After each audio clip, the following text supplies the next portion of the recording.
I was still wearing the cardigan I ironed just for the occasion. Navy wool with pearl buttons, the one Margaret had complimented years ago at church. I wore it hoping someone would say something kind. I don't know why. The cake was store-bought white frosting, 2 pink roses piped onto one corner, and someone had left the plastic dome half on, half off. The condensation still clung to the inside like tears trying to escape. They were already halfway through dinner by the time I made it to the kitchen. My son Kyle looked up and gave me that smile he uses on his clients, his lawyer smile. The one that means nothing and everything at once. "Mom, there you are," he said, like I'd been hiding. "We were just about to cut the cake." He always says things like that. Just about to. Like I'm always a little late even when I'm early. The dining room felt too bright. The chandelier, the one Tom hung himself the year after we bought this house, buzzed faintly. My granddaughter Ava was texting under the table. My grandson Liam had his headphones still draped around his neck. The room was full, but no one looked up. Then I saw it. A small square box on the table, wrapped in paper I bought. The rose gold ribbon tied in a bow I tied. I'd found it a month ago, a hand-painted porcelain locket from a local artist's stall downtown. It reminded me of something my mother once wore when she took me to see the Nutcracker at the Chicago Theater. I'd written a little card and even taped it shut with the note, "From Kyle and Madeline," because last year they forgot altogether. "Open it," Grandma Ava called out, still scrolling. So I did. I peeled the ribbon back carefully. My fingers trembled not from age, but from anticipation. I watched Kyle watching his wife Madeline. Her lips curled into something not quite a smile. The locket was just as lovely as I remembered. Cream and cobalt. A tiny painted tulip blooming in the center. The artist had told me it symbolized enduring love. Madeline leaned back in her chair and scoffed. Loud enough for the room to hush, but soft enough to feign innocence. "Oh," she said. "Is that cheap trash from the flea market downtown?" I blinked. Kyle said nothing. The locket dangled from my hand like a question. No, it's beautiful," Ava said, without looking up, scrolling with her thumb. I swallowed. I think I smiled. I felt the muscles move in my face, but it didn't belong to me. Madeline laughed a little and took a sip of her wine. "Well, at least you like it, Mom. Kyle wasn't sure if you'd want something that delicate." I had written the card myself. "I love it," I said. "It's thoughtful." No one heard me. Madeline was already talking about their upcoming trip to the Keys. Ava was asking about bikinis. Kyle was on his phone.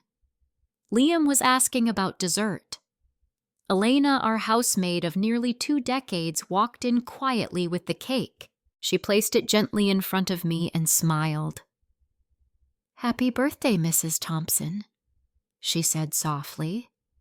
She was the only one who made eye contact. I watched the candle flames flicker, expecting someone to say, "Make a wish." No one did. So I leaned in alone and blew them out. The wax smoke curled into the air, sweet and bitter. Later, after the kids went to the basement for a movie, and Kyle was out back taking a call, and Madeline was rearranging the dessert tray like it mattered, I stood at the sink with the locket in my palm. Elena handed me a towel. "It's beautiful," she said. "You always pick beautiful things." I looked at her. Her hands smelled of lavender dish soap. She didn't look away. "I suppose some things just aren't seen," I said. She dried her hands and returned to the dishes. I turned the locket over. The back had a tiny engraving for what remains. My stomach turned, and not from the cake. I wasn't ashamed of the gift. I was ashamed of expecting kindness, of wrapping it so carefully, of thinking even now they might love me for me. That night I watched them leave with leftovers and unopened wine. Kyle kissed my cheek with distracted warmth. Madeline hugged me with one arm. Ava shouted from the car, "Thanks for the boring locket, Grandma." I smiled. Again. But something in me went cold. Not angry, not even hurt. Just cold. Like the silence before a storm. Like a room where all the furniture's been moved and you don't quite recognize your own life anymore. There's a photo in the hallway that leans slightly left.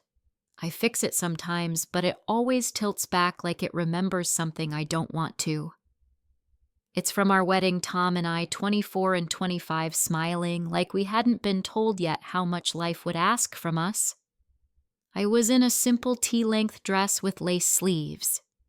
We got married in my aunt's backyard because my mother had just passed, and we didn't have the heart for a big celebration. Tom was quiet that day, even quieter than usual. But when we danced, he whispered, "We'll make it better." All of it. And we tried. God, we tried. After Tom died heart attack, fast and cruel, just after his 53rd birthday, I didn't cry much. Not at the funeral, not afterward. Grief sat inside me like wet cement drying into something hard I could live around. Kyle was 27, married just 2 years. I remember Madeline holding his hand so tightly her knuckles turned white. She cried more than he did. Everyone thought it was touching. I thought it was performative even then, but I didn't say a word. We had a mortgage, still student loans, some hospital debt from Tom's last days. Kyle wanted to quit his job to finish law school full-time. Madeline wanted to have Ava. They asked me if I could help just until Kyle passed the bar. "You'll still have your savings," he said. "We'll pay you back." I liquidated Tom's retirement. I sold the ivory necklace my grandmother left me. I stopped going to the art classes. I loved the ones I waited half my life to take. I started working nights at the local post office, sorting mail until my fingers were raw. My knees ached in the morning, but it didn't matter. They were young. They were building a life. That was the point, wasn't it? We do better for the next ones. Even if we lose ourselves along the way. When Madeline got pregnant with Liam, I offered the guest room, said it would be easier than daycare, safer. She smiled then genuinely and said, "You're such a blessing, Mama T. That's what she used to call me." I liked the way it sounded. Elena came around that year too, just once a week to help keep things from falling apart. But she stayed. Eventually, I gave her a set of keys. She never needed reminding. She never overstepped. She just cared. In quiet ways. Hot tea when I was sick. New pillows for the guest bed when my back gave out. She never asked for anything. Unlike them, I remember when Kyle and Madeline bought their second car, a BMW. They brought it over, parked it in the driveway, asked me to come outside to see. "We couldn't have done it without you." Madeline beamed. I thought she meant emotionally, or maybe practically. But later, when I looked at my own account, I saw they'd used the joint line of credit I'd co-signed for them. No one had asked. Again. I said nothing. When the pandemic hit, they moved back in for 3 months. I stayed in the sunroom to give them space. Elena and I scrubbed every surface twice a day. They were careless, leaving groceries on the counter, going to yoga, letting the kids run wild. I got COVID. Mild, thank God. No one asked if I needed anything. Elena did. She brought soup, ginger ale, wiped my forehead. And when I apologized for burdening her, she looked at me like I'd insulted her. "You took me in when I had no one," she said. "This is nothing." But for Kyle and Madeline, everything I did had become nothing, even my birthday. I'd stayed up late the week before wrapping that gift the locket. I'd ironed the ribbon flat with my old curling iron, picked the paper with the blue floral print. I made sure the tulip painting was still intact, checked the clasp 3 times. I even put a sachet of lavender inside the box so it would smell sweet when opened, like a memory gentle and whole, and still cheap trash. It wasn't about the words. It was what they stood on top of. A mountain of moments where I'd said yes, where I'd bent over backwards for people who never once asked if I was okay, who saw my love as default, my presence as furniture, my sacrifices as invisible. There's a little tin I keep in the back of the kitchen drawer it used to hold mints.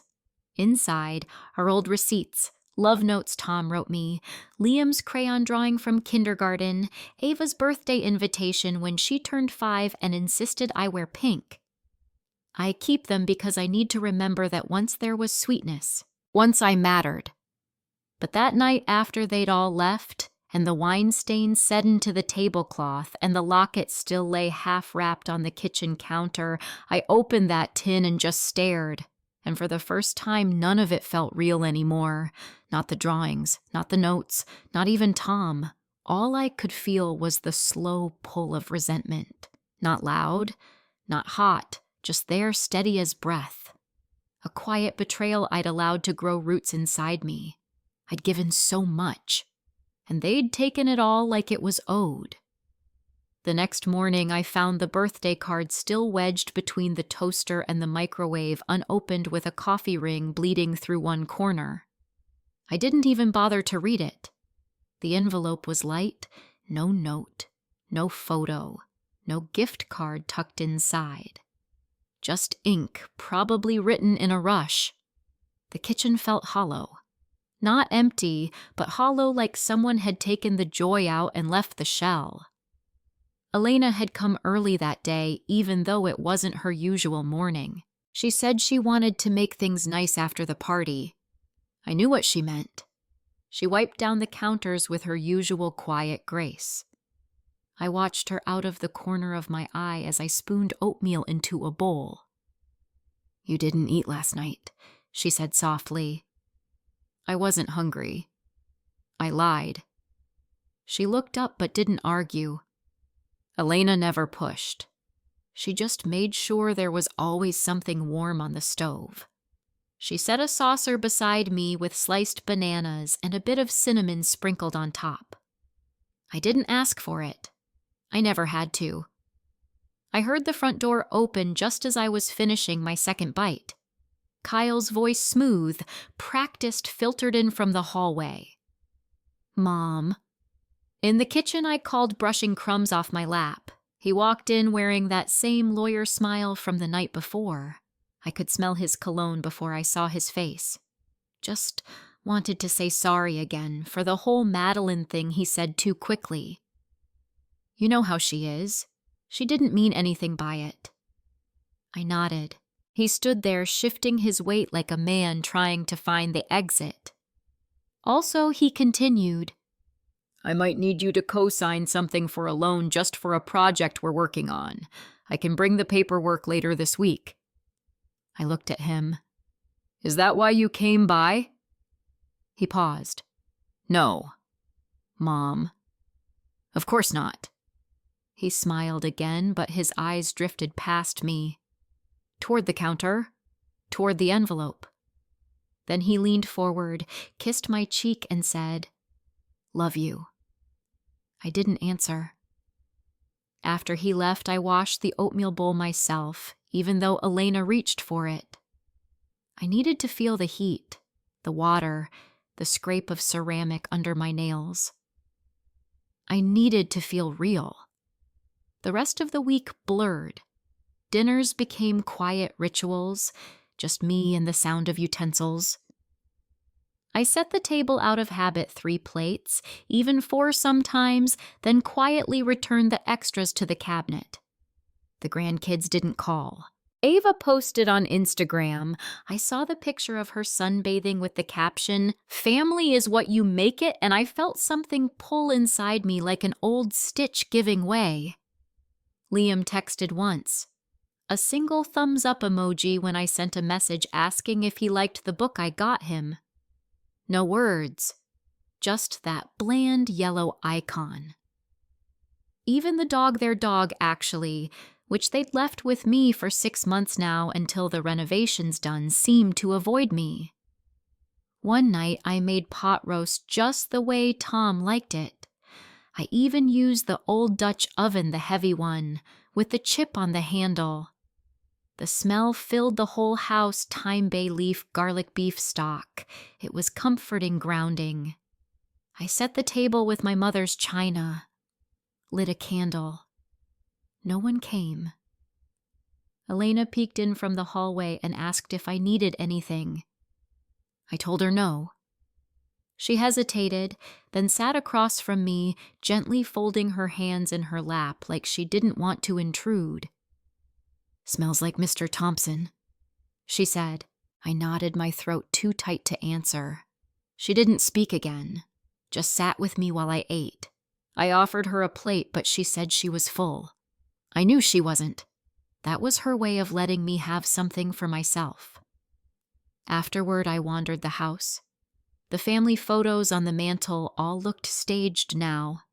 Forced smiles, stiff shoulders the way Kyle and Madeline always angled themselves just slightly forward, like they were trying to make sure the camera caught them in the best light. I found myself in the laundry room folding towels that didn't need folding.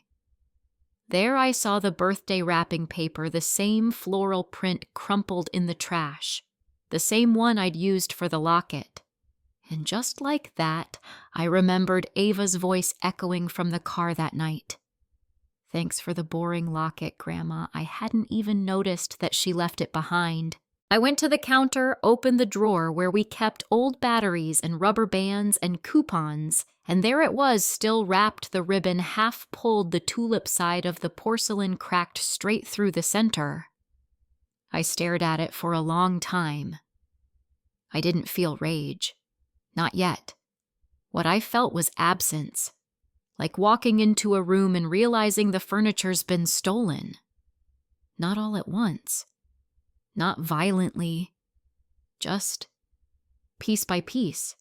And you hadn't noticed until the walls echoed. I put the broken locket in the drawer, closed it gently, and then I sat at the kitchen table and did something I hadn't done in years. I didn't cry. I just sat in silence and let the emptiness introduce itself to me by name. The thing about silence is that it has a rhythm if you let yourself fall into it. Mornings became slow-clocked by the scrape of Elena's mop across the tile or the soft hush of wind against the kitchen windows. I stopped turning on the radio. I stopped checking my phone. Everything that used to fill space felt suddenly like noise I couldn't stand. One afternoon, I was sitting in the sunroom folding towels that didn't belong to anyone but me. The house felt warmer without voices, without expectation. I'd started keeping a little journal again. Nothing deep, just a place to write down what I cooked, what I saw out the window, how the light looked through the trees at 4:15 in the afternoon. I hadn't drawn anything in years, but I found myself sketching a cluster of forget-me-nots onto the margin of a grocery list, and I kept going until the whole page was blue. Elena was humming somewhere in the back hallway, something Spanish, something low and ancient. Her voice had that soft rasp of women who have lived through too much and learned to hold it in song. That's when I heard it. Voices. Not Elena's. A phone call muffled clipped coming from the hallway just outside my room. I didn't mean to listen. I was just reaching for a sweater from the chair when I caught the tail end of it. "We just need her to sign it before the next quarter. No, she doesn't ask questions. She's not really tracking." A pause. She still thinks the house is in her name. Another pause.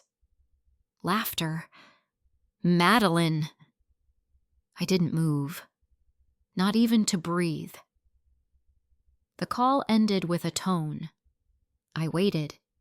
30 seconds. Then 60.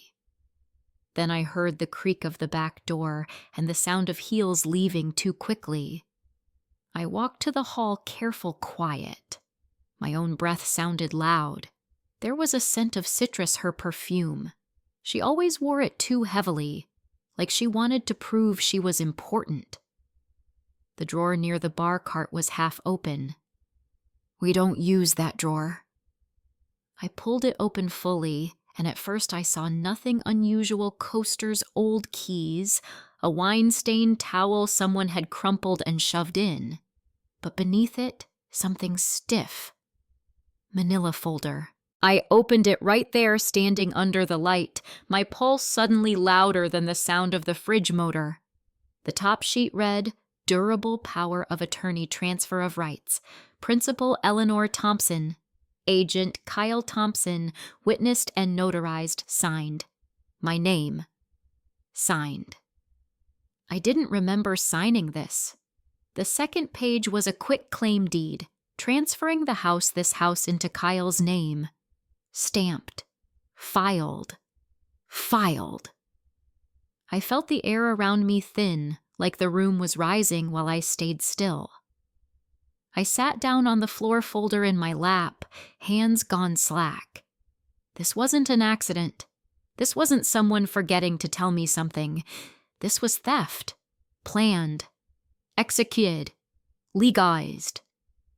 By my son. By the woman who called my gift cheap trash. By the same people who had just days earlier sat at my table, eaten my roast blown out. My candles smiled for pictures they'd never look at again. I don't remember standing.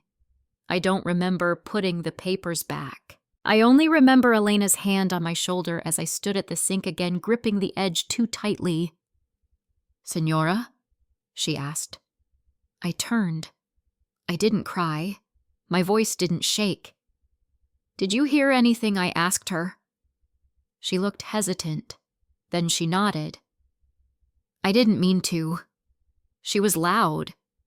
Talking on the phone in the hallway. What did she say?" "She said it'd be easier once you were in that place. That you'd sign anything if the timing was right. That they'd have what they need by summer." I nodded. "Thank you." She didn't ask more. Just stood there near like a post planted firm in a storm. That night I didn't sleep. I laid in bed listening to the wind rake against the shutters. My fingers ached. My legs twitched. My eyes didn't close once. I thought about the way Kyle used to beg me to watch one more show when he was 8.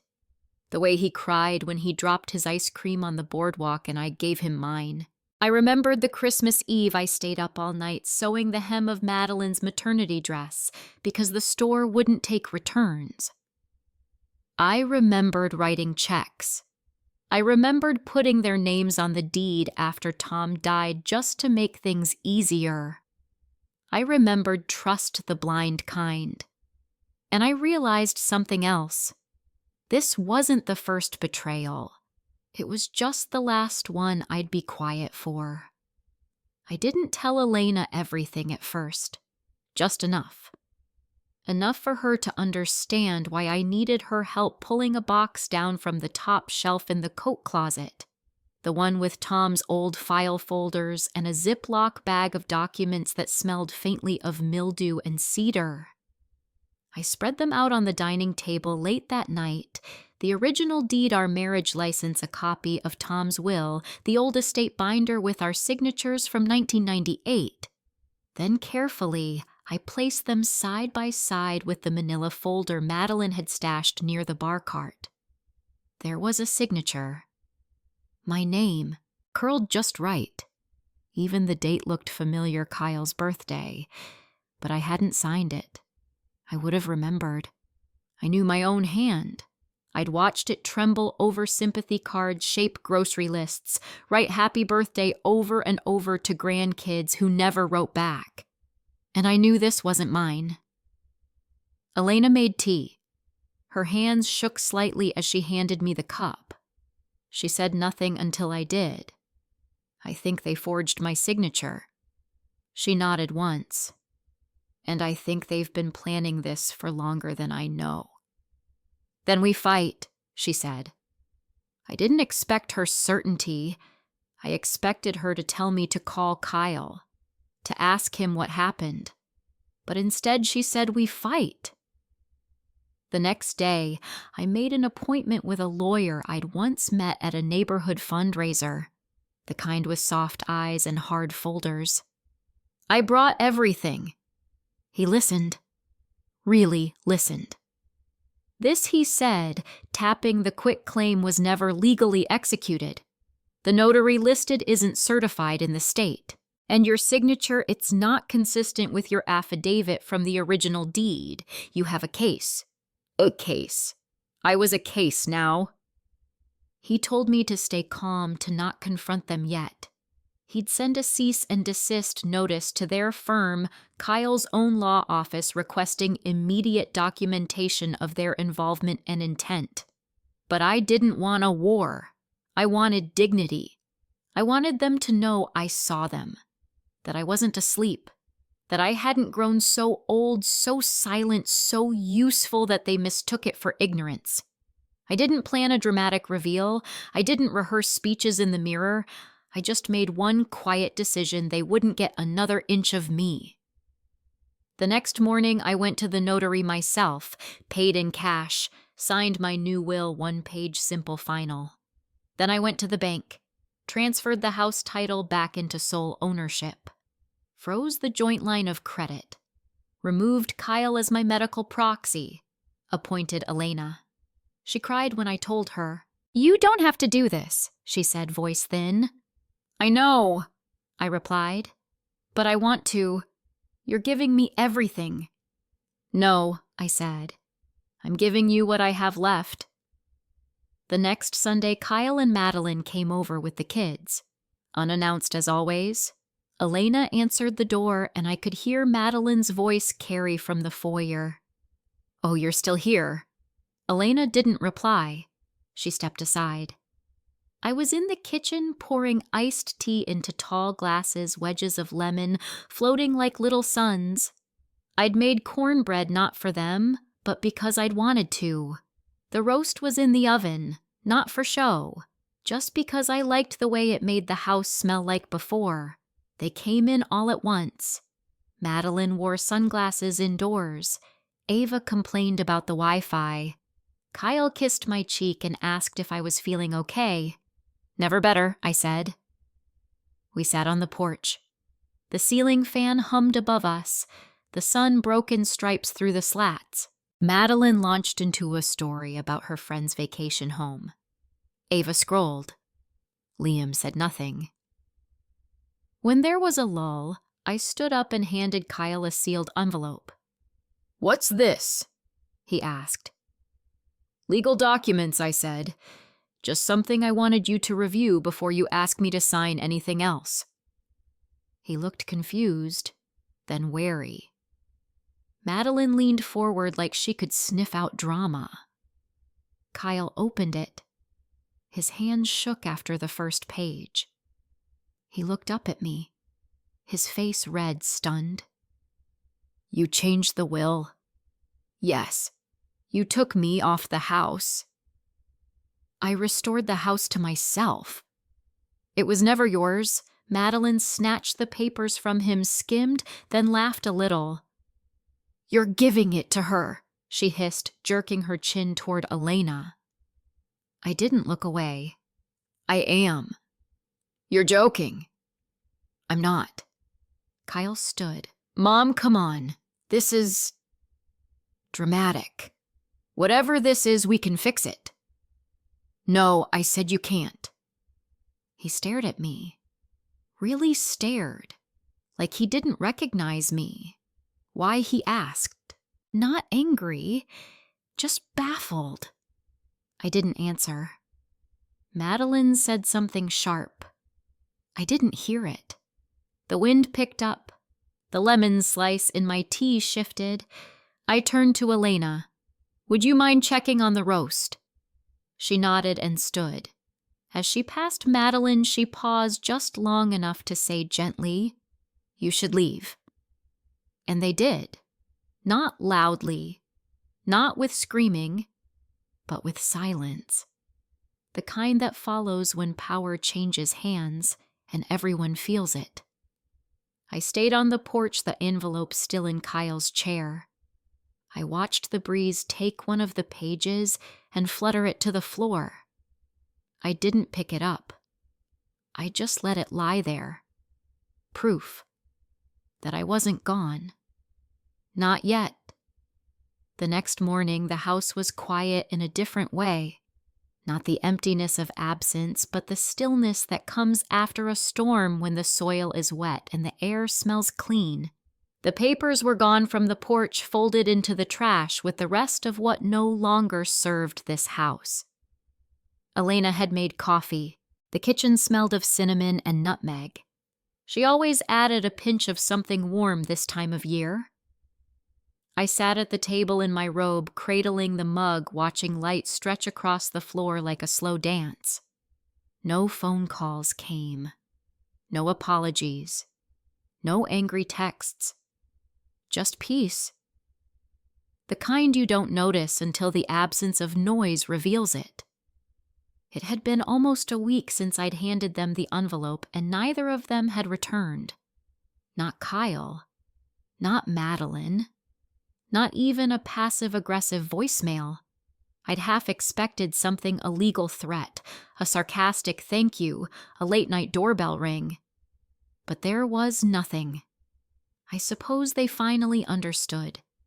They couldn't take what was no longer theirs. That afternoon, Elena and I went out to the garden. It had been neglected not from laziness, but because for too long everything in me had been turned inward. I hadn't planted anything new in 2 seasons, just kept trimming dead stems and hoping they'd bloom again. But that day, I brought out a tray of seedlings I'd picked up the week before Marigold's basil, a few strawberry vines. Elena wore her old denim gloves. I wore Tom's flannel shirt, the one that still smelled faintly of smoke and pine. We didn't talk much. The spade moved through the dirt easily, the soil still damp from last night's rain. I knelt down, knees crackling, and pushed my hands into the earth. I felt the grit under my nails, the slight sting of something real. It felt good. Not in the way bubble baths or soft music feel good, in the way survival feels good, in the way truth, even sharp truth, sits cleaner in the chest than any lie you've been asked to swallow for years. I thought about the time Madeline told me I was too sentimental when I cried at Ava's graduation. About the way Kyle always said, "You worry too much," when I'd raise concerns about their spending. I thought about the vacations I wasn't invited to, the calls that never came, the way they'd let me babysit their kids for weeks and return with souvenirs for the dog, but nothing for me. And I thought about that locket. Still in the drawer, still cracked. I didn't feel sad, just awake. There's something sacred about realizing you were never crazy, just ignored. That the instincts you were told to silence were right all along. That your love wasn't defective. It was just planted in the wrong soil.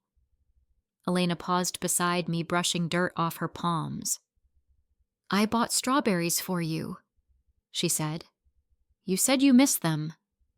I smiled. I did. We planted in quiet tandem. No direction needed. Her rhythm matched mine. We weren't fast, but we were steady. Afterward, I made lunch: tomato soup, crusty bread. We ate on the patio. The sun warmed the stones under our feet. A cardinal landed on the edge of the bird bath and stayed. We didn't speak of Kyle, or Madeline, or the grandchildren I might not see again. That grief lived in me, yes, but not like it used to. Not like it owned me. It sat beside me, like an old friend I no longer feared.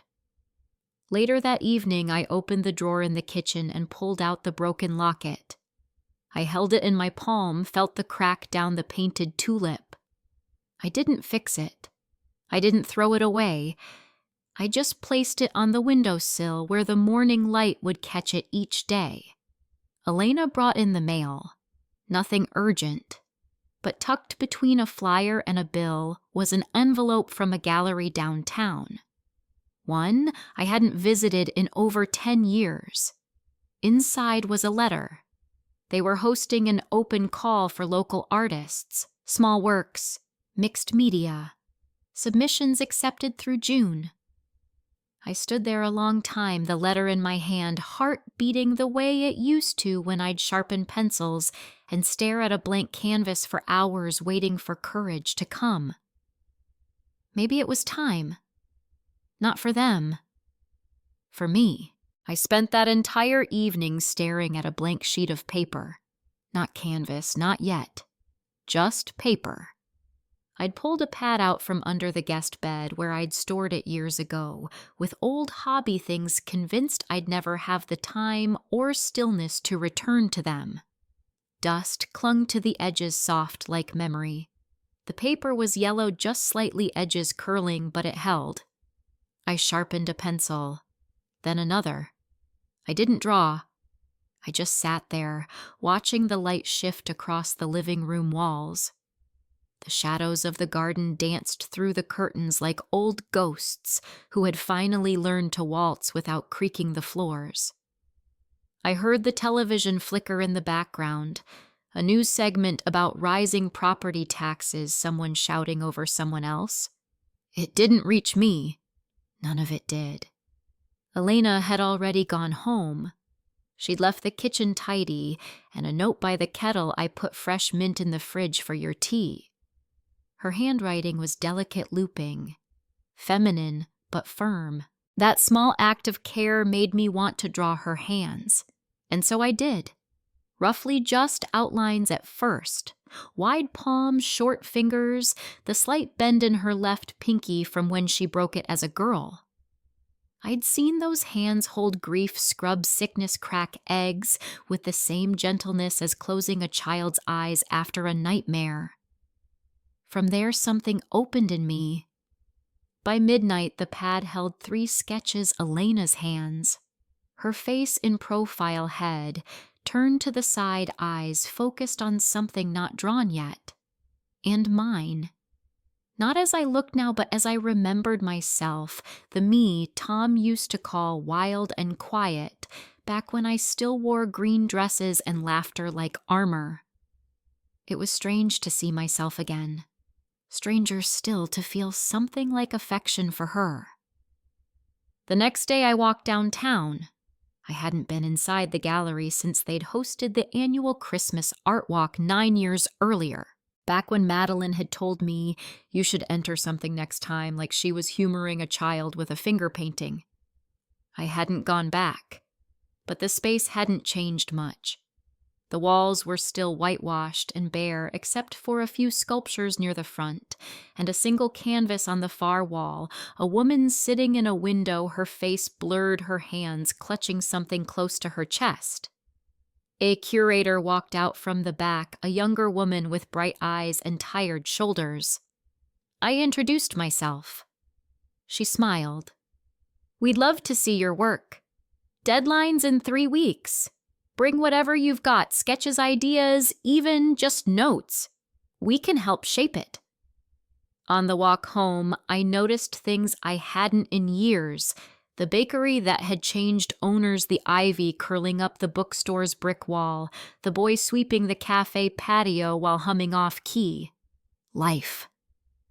It was still happening, not waiting for permission, not waiting for Kyle to apologize, or for Madeline to explain, or for Ava to remember how I used to braid her hair every summer morning before swim camp, or for Liam to come looking for the dog he'd never even named. No, life wasn't waiting.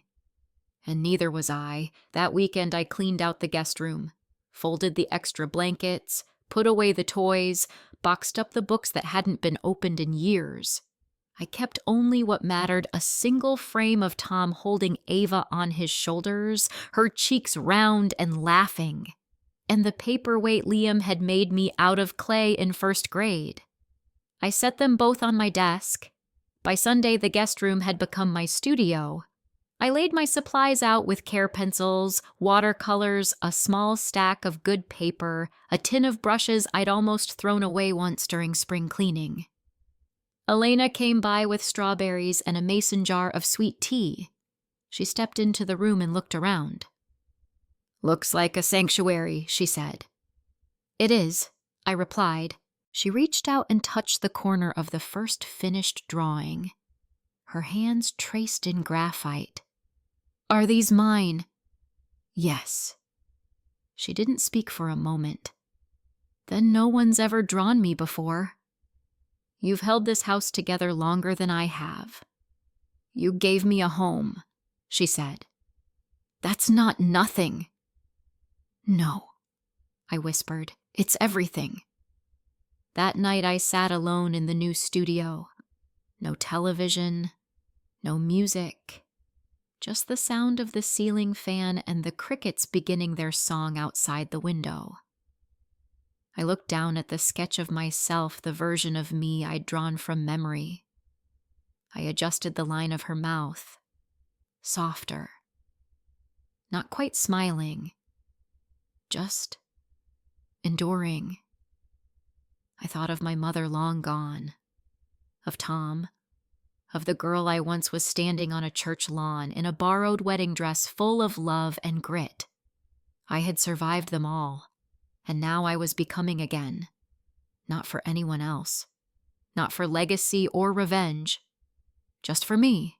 The knock came just after 7 on a Thursday evening soaked in summer heat. I'd been pruning the hydrangeas near the front porch, shears still warm in my hand, sweat collecting along the rim of my collar.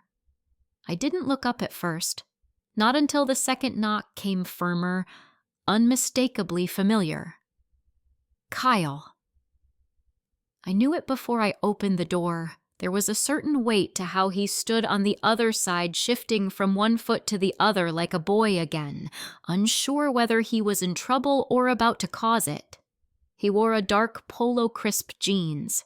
No briefcase, no documents, just him holding a bottle of wine like an offering.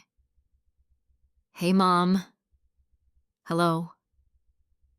We stood there in that strange silence that lives between people who once loved each other more cleanly. He cleared his throat. "Can I come in?" I stepped aside. He moved past me like a man entering a courtroom, glanced toward the kitchen, then toward the hallway where the guest room used to be. He noticed the easel immediately.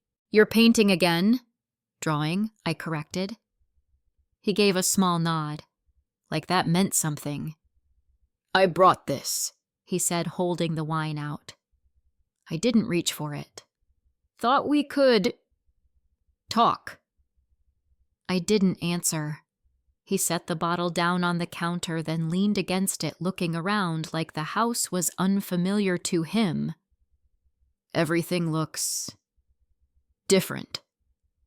"It is." Another silence. Then, "You really did it." "Yes. Elena's on the will, on the house.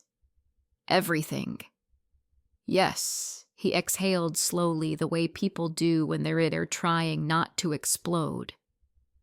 "Why?" The question was soft, less angry than I expected, less accusatory, but still it sat there like a hook waiting for me to take the bait. So I didn't. I walked to the sink, rinsed my hands, dried them on the towel that still had tomato stains from yesterday's soup. When I turned back, I saw it, the crack in him. Small, but there. "You think I'm a monster, don't you?" "No," I said. "I think you're a man who made choices. And I finally made mine." He nodded, swallowed. I didn't forge anything, he said quickly. I mean, maybe Madeline pushed for it. She said it was just paperwork, that you'd want us to have it eventually, that we were just formalizing things early. And did you believe that? He hesitated, looked down at his shoes. I don't know what I believed. I just wanted to get ahead of things. You're getting older, and that gives you the right to take from me. No, I mean, he trailed off. I thought it would make things easier. For who? He didn't answer. I let the silence linger. Do you remember I said the time I stayed up all night sewing that hem in Madeline's dress for the firm's gala? She cried in the morning, said it was perfect. Kyle nodded. She never said thank you. He opened his mouth, closed it. I kept going, or the night you were sick with the flu in college, and I drove 5 hours just to bring you soup. You told me later I was being overbearing. He rubbed the back of his neck. I loved you, I said, voice calm, more than anyone else ever will. But I will not be erased by my own kindness. Not now. Not for you. I never wanted to erase you, he whispered. But you did. The wind picked up outside. The porch chimes stirred. He looked so much like Tom in that moment, not just the face, but the fear of not being forgiven. Does this mean we're done? He asked. I looked at him, not just at my son, but at the man he had become. The man I hadn't truly seen until he stood across from me with empty hands and conditional remorse. I don't know what done means anymore, I said, but we're not the same, and we never will be. He stepped forward like he wanted to hug me, then stopped. Instead, he nodded. Just once. Okay, he said. I guess I'll go. I didn't walk him to the door. I didn't watch him leave. I just listened to the soft thud of his shoes fading down the walkway, the creak of the gate, the hum of his car pulling away. When I looked out the window 20 minutes later, the bottle of wine was still on the counter, unopened. I set it on the porch beside the broken locket. Let it sit under the sun. Let it warm. Let it sour. Let it be. That night I moved through the house like someone returned to an old cathedral, reverent, slow, familiar, but altered. The shadows felt softer, the walls looser. For the first time in a long while, I didn't feel like I had to apologize to the silence for staying too long. I stood in the hallway touching the wall just beneath that crooked wedding photo. It had begun to slip again, as it always did, the right side bowing just slightly downward. I left it that way. There was something honest about its slant. The guest room, now the studio, smelled faintly of lavender and pencil shavings. A small diffuser Elena had given me puffed gentle mist into the air. The easel stood near the window, half turned toward the light, holding a piece still unfinished, a portrait of my own hands. I'd started sketching them from memory, not vanity, but curiosity.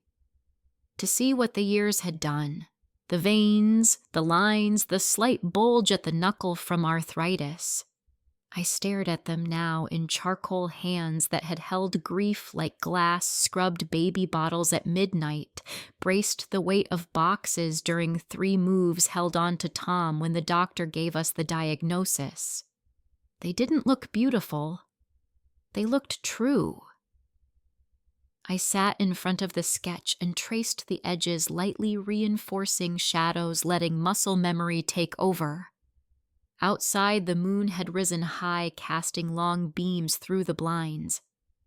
I worked until my fingers cramped, then kept going. Around midnight, I opened a drawer and pulled out a letter Tom had written me once years ago before he left for a business trip. It had been tucked into a book of poetry. I'd found it 2 weeks ago while cleaning, folded twice, and faded. It read, Ellie, In case I don't say it enough, this house, this family, this whole life we've built, it only works because of your quiet strength. You're the anchor we all pretend not to need, but we'd be lost without you. Love, T. I held the paper in my lap, reading it 3 times before folding it carefully and slipping it beneath the sketch of my hands. Let the 2 truths live together. In the morning, I rose early. The house was cool, and the dew on the grass shimmered like tiny secrets. I walked barefoot across the back patio and into the garden where Elena was already trimming the roses. "You're up early," she said, not turning around. "So are you." She laughed. Old habits. We moved in silence for a while. She handed me the pruning shears when my hands grew stiff. I carried the trimmings to the compost bin. She laid fresh mulch. There was no rush. The soil would wait. When we finished, we sat together on the stone bench Tom had built with his own hands back when Ava was just learning to walk. "I've been thinking," I said. "Dangerous," Elena teased. "I want to paint you. Properly. Not just sketches." She looked at me surprised, but not unkindly. "I don't know how to sit still that long," she said. "Then I'll catch you in motion." She smiled, looking down at her gloves, now stained with dirt. "No one's ever wanted to keep me like that before." "I do." We sat there a long time, just breathing in the morning, the slow rustle of leaves, the low chirp of birds beginning their day. I didn't know what would happen next. I didn't know if Kyle would ever call again, if Ava would remember my birthday next year, if Liam would ask why he hadn't seen the dog. But I knew this. I had a room now that breathed, a garden that grew, a friendship that didn't require performance, and a self not broken, not fixed, just real that I was finally willing to see. That afternoon, I made lemon bars, Elena's favorite. She stayed for tea. Later, I went back into the studio, tore the first few drawings from the pad, and lined them up along the window. The wind caught one and fluttered it forward. I caught it before it fell. A sketch of my eyes. Not how they looked, how they felt. And I saw something I hadn't drawn on purpose: clarity. The kind that comes not from victory, but from finally choosing yourself without asking anyone's permission. There was a box in the attic I hadn't touched since Tom died. Marked letters and cards. It had gathered years of dust wedged between plastic bins of Christmas ornaments and Liam's old train set. I don't know what made me open it that day. Maybe the silence had grown too clean. Maybe I needed the weight of a different kind of mess.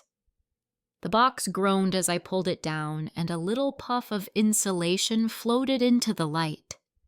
I carried it downstairs, set it gently on the studio floor, and sat cross-legged like I was visiting an old friend I wasn't sure I wanted to see.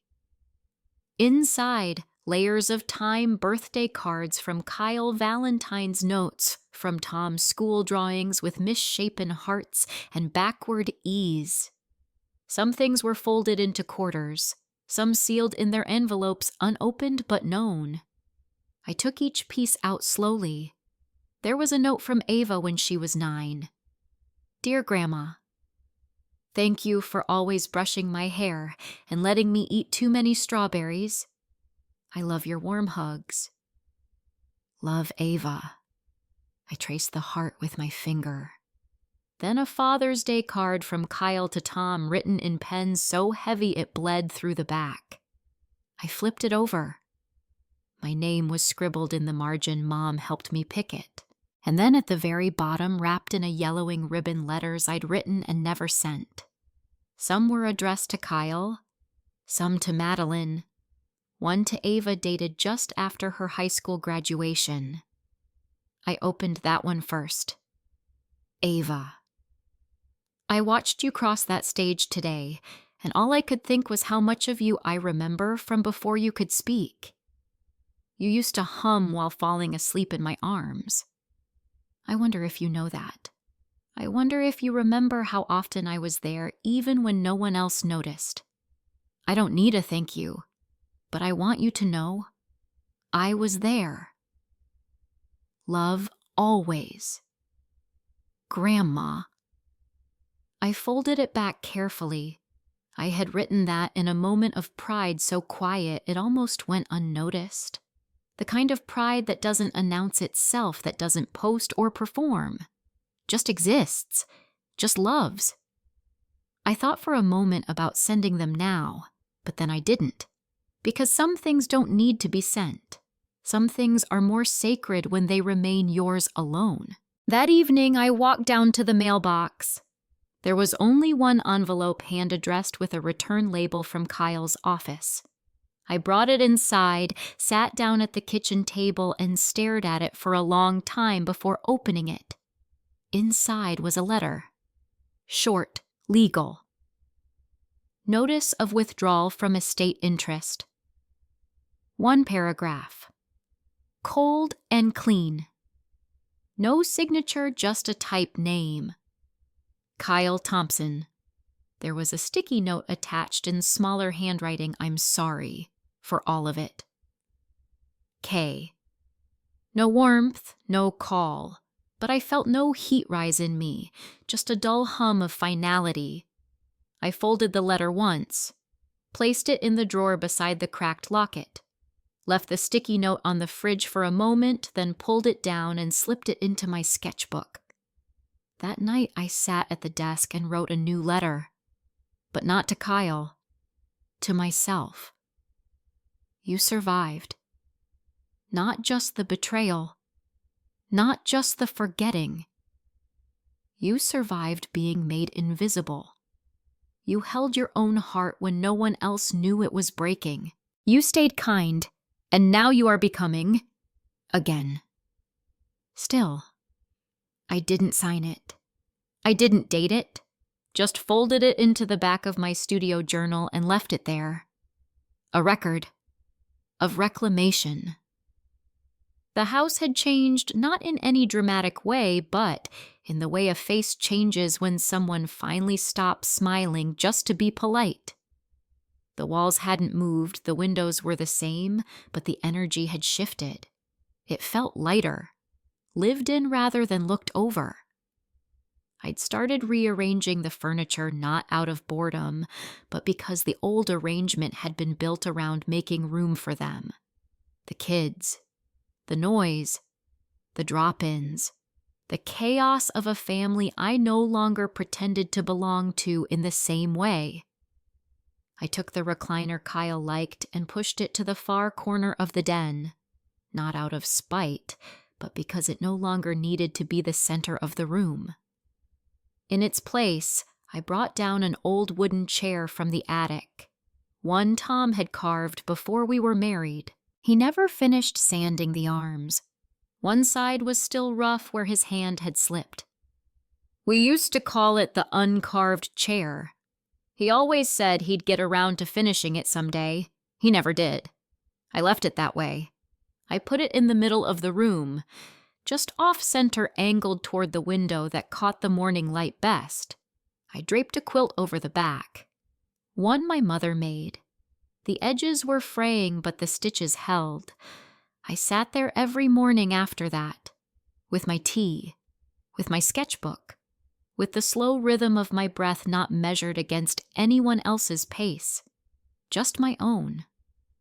Elena started joining me once a week. I'd sketch. She'd read. Sometimes we spoke. Sometimes we didn't. It didn't matter. The silence was soft. Not the kind that hides hurt. The kind that honors presence. One day she brought her niece by, a girl of about 22 studying social work. She'd heard about my drawings from Elena and wanted to see. I felt shy suddenly, like I was 20 again, showing my work to someone who might not get it. But she did. She stood in front of the sketches, hands folded, breathing slowly as she took each one in. These feel like people I've met, she said. I don't think she meant it as anything profound, but it landed like a bomb. That evening, Elena and I sat out back. The garden had started to bloom in full basil leaves, thick and aromatic marigolds, stubborn and bright. The strawberries were coming in, small and perfect. The sun dipped behind the roofline, casting that golden haze over everything soft and blurred. I never thought it'd be this quiet, I said aloud. Elena looked over. Do you miss the noise I thought about it? About the birthdays where half the family arrived late and the other half forgot. About the sound of Madeline's voice carrying through the hallway, trailing behind her like perfume. About the slamming doors, the performative hugs, the unspoken asks.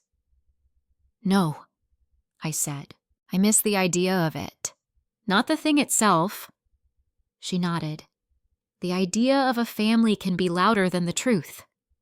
We sat a while longer until the mosquitoes made their presence known. Inside, I turned on the lamp in the studio and stared at a blank canvas. I hadn't painted in years. Sketches had been enough. But something in me stirred. A restlessness. Not from grief, from growth.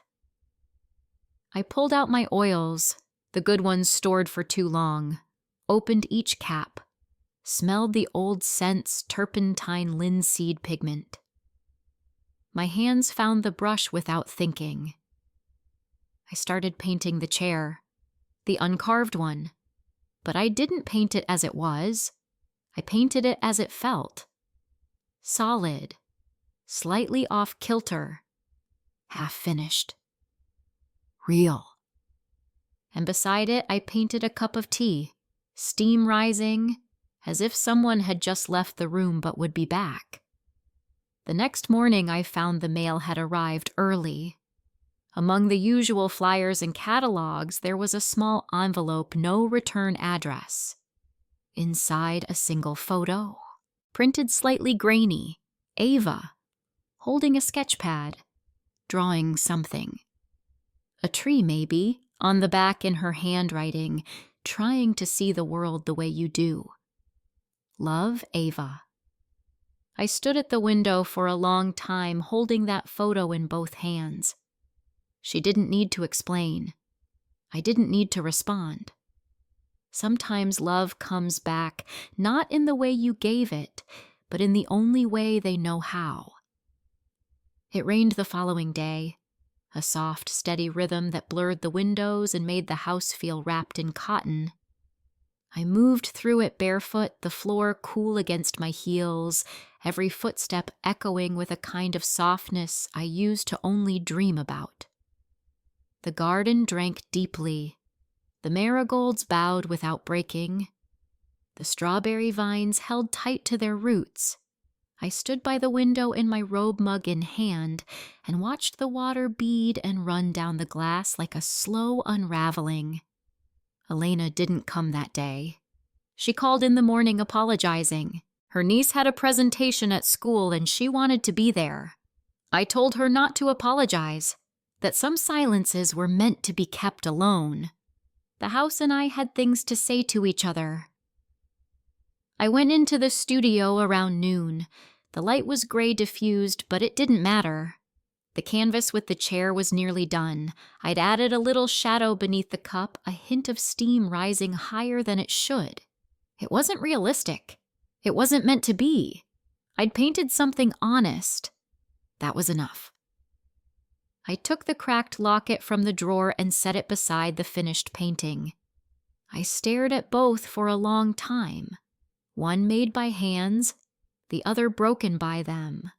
Both still beautiful, still worthy of space. I had no desire for revenge.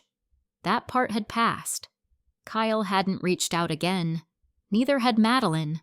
Not a word from Liam. Ava's photo sat tucked inside my sketchbook. I hadn't replied. I didn't know if I would. I didn't need to decide yet. That was the gift of this season, the right not to rush.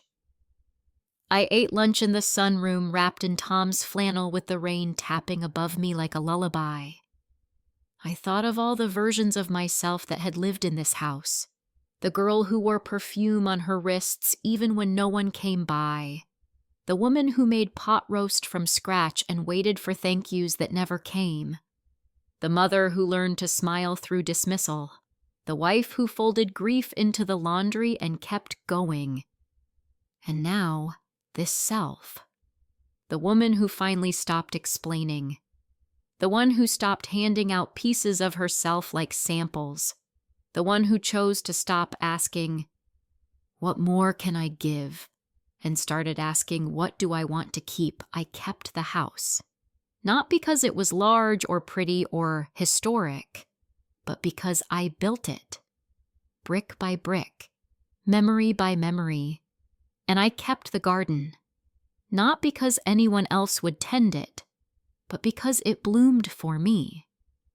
I even kept the uncarved chair, rough edges and all, because maybe not everything needs to be finished to be sacred. Later that night, I made myself a small dinner, roasted squash, warm bread, a glass of wine I'd been saving. I ate slowly, the kind of slow that means presence, not loneliness. Then I lit a single candle, placed it by the kitchen sink, and stood in the stillness. Outside, the rain had stopped. The moon pressed faintly through the clouds, and in the dark hush of the house, I'd almost lost to grief, to betrayal, to love gone misshaped. I felt something settle, not happiness, not even peace, something quieter, a kind of stillness that comes after long labor. The sense that at last the work is no longer about keeping what was, but honoring what remains. Some treasures had been recovered. Others, more valuable, still had been discovered for the first time. It wasn't the ending I'd expected. It was better, harder, clearer, more honest. It was mine. Thanks for listening. Don't forget to subscribe and feel free to share your story in the comments. Your voice matters.